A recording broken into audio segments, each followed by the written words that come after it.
நம்மளை சுற்றி எல்லாமே இருந்தாலும் அதை நாம் அனுபவிக்க முடியாவிட்டால் அது ஆசீர்வாதமா? இயேசு கிறிஸ்து மரித்தார், ஆனால் அவருக்கு கிடைத்த ஆசீர்வாதம் ஜீவன். ஆசீர்வாதம்னா என்ன? இன்னைக்கு நம்மளுக்கு தெரிஞ்ச மாதிரி ஆசீர்வாதம் அப்படின்னு சொல்லிட்டாலே, நான் உங்களை தனிப்பட்ட முறையில சொல்லல, பெரும்பாலும் கிறிஸ்தவர்களுக்கு ஆசீர்வாதம்னாலே வீடு, காரு, அடுத்தது நல்ல வேலை, நல்ல ஆரோக்கியம், திருமணம், பிள்ளைகள் அப்படின்னு சொல்லி இந்த உலகத்துக்குரிய ஆசீர்வாதத்தை அநேகமா நம்ம கண்ணோக்கி பார்க்குவோம். சரி, இதே எடுத்துக்கலாம், இதேதான் ஆசீர்வாதம் எடுத்துக்கலாம்.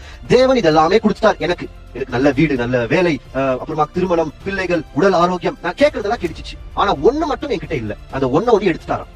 அது ஒண்ணு இல்லன்னா இது எல்லாமே பிரயோஜனமே படுத்தாதான். நான் சொல்றது புரியுதுங்களா?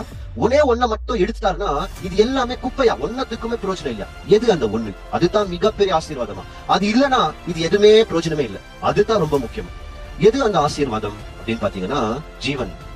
ஜீவன் இல்லனா இது எல்லாமே பிரயோஜனமே இல்லை. அப்போ இருக்கிற ஆசீர்வாதத்திலே மிக உயர்ந்த ஆசீர்வாதம் ஜீவன். தேவன் ஆபிரகாம் சந்ததி மூலியமாக பூமியில இருக்கிற எல்லாருக்கும் என்ன கொடுக்குறேன்னு சொல்றாருன்னா ஜீவனை கொடுக்குறேன்றாரா. இதுதாங்க ஒரு பெரிய திட்டம். இந்த திட்டம் தான் வெளிப்படுத்தல் 22 வேதாகமத்தோட கடைசி அதிகாரத்துல நிறைவேறும். அந்த இடத்துல எடுத்து வந்து நிக்க வைக்கும் இந்த திட்டம். அப்ப என்ன நடக்குதுன்னா ஒரு மகா பெரிய ஆசீர்வாதத்தை சந்ததியில இருந்து கொடுக்குறேன்னு சொல்லி